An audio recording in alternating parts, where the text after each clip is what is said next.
All right, so you know how sometimes you think about having to speak in public and it's like, nope, not happening. Can't we all just agree? I'll send an email.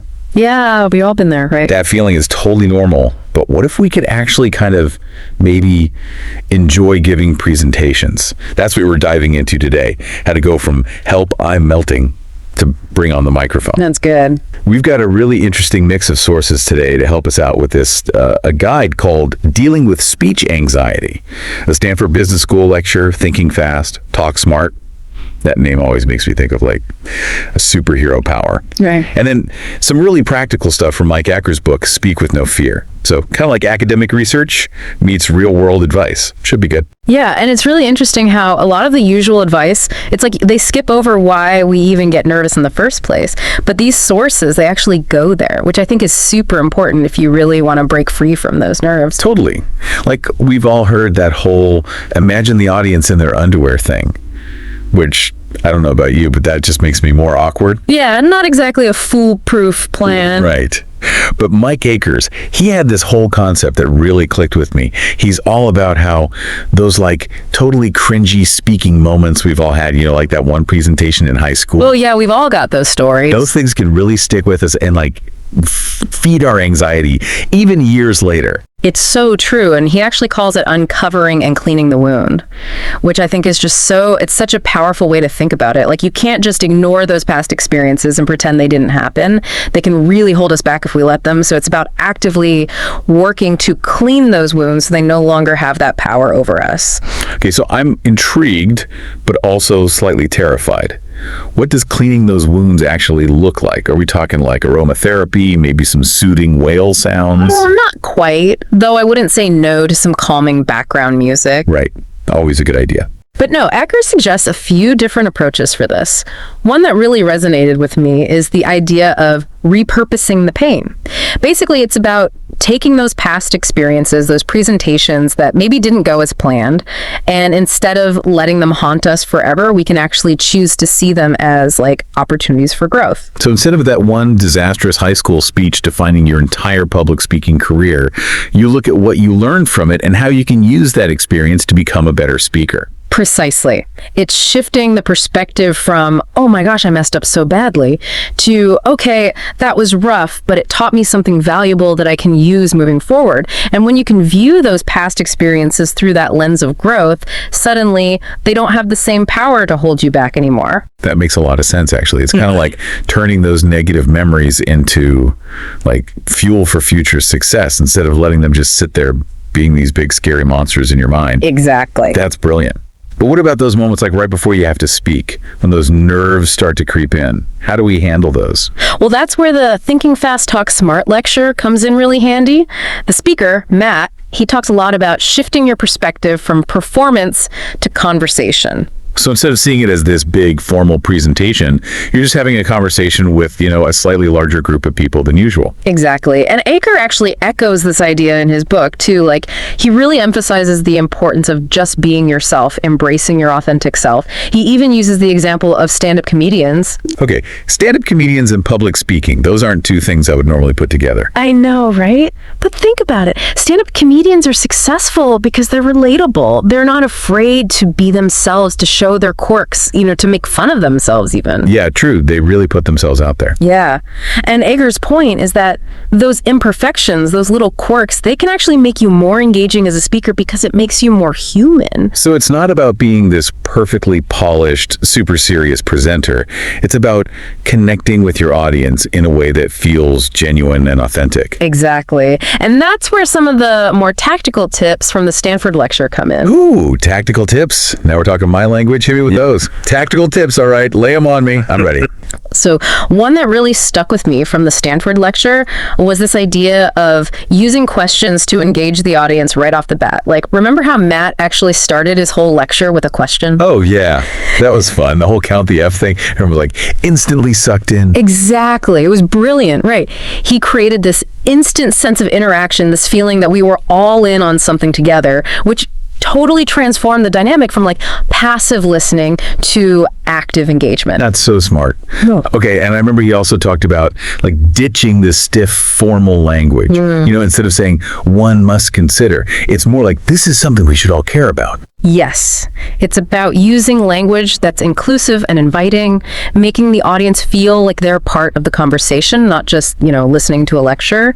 It's subtle, but it can make a huge difference in how people receive your message. It's like that quote, it was Maya Angelou who said something like, people might forget what you said, they might forget what you did, but they'll never forget how you made them feel. Yeah. And that really ties into Mike Acker's strategy of, it's not about you. Oh, yeah, I love that one. That whole idea, it's so easy to get trapped in our own heads when we're worrying about every little thing. Like, are they judging my outfit? Did I say too many times? Totally. But Acker reminds us that most people in the audience, they're not laser focused on our every move. They've got their own stuff going on, Right.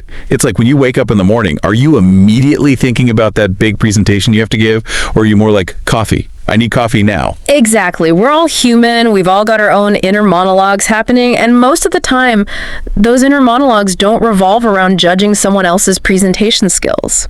It's kind of freeing when you think about it that way. So It's less about us and our anxieties and more about like, what can we offer the audience? How can we serve them? Yes. And that's where structure comes in, which both Acker and the Stanford lecture really emphasized.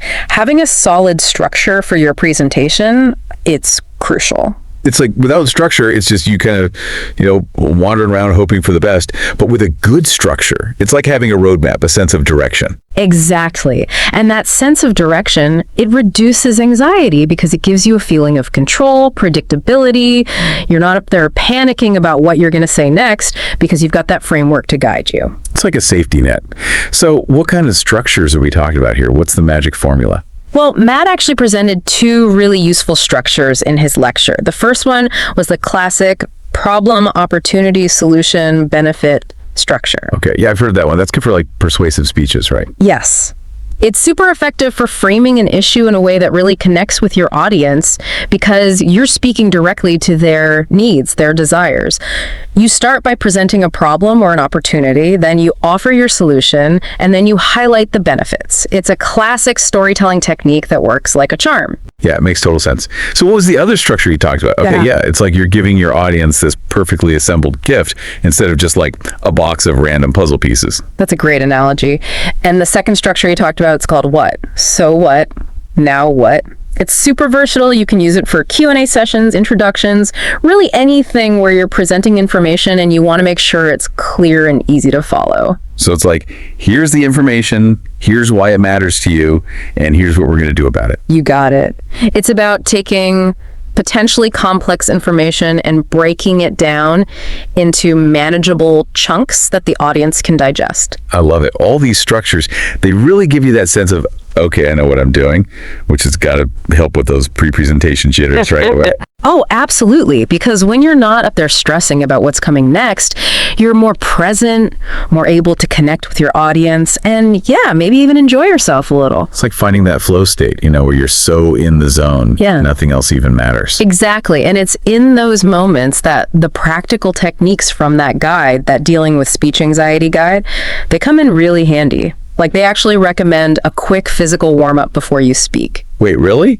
Like, are we talking jumping jacks backstage? Should I be doing push-ups? Hey, if jumping jacks get you in the zone, go for it. Yeah. But even just some simple stretches, shaking out your limbs, anything to get your blood flowing and release some of that nervous energy. So you're basically like tricking your body into thinking, we're not about to give a big presentation. This is just a light jog, no big deal. Exactly. It's a way to release that tension physically so it doesn't come out as nervous energy during your presentation.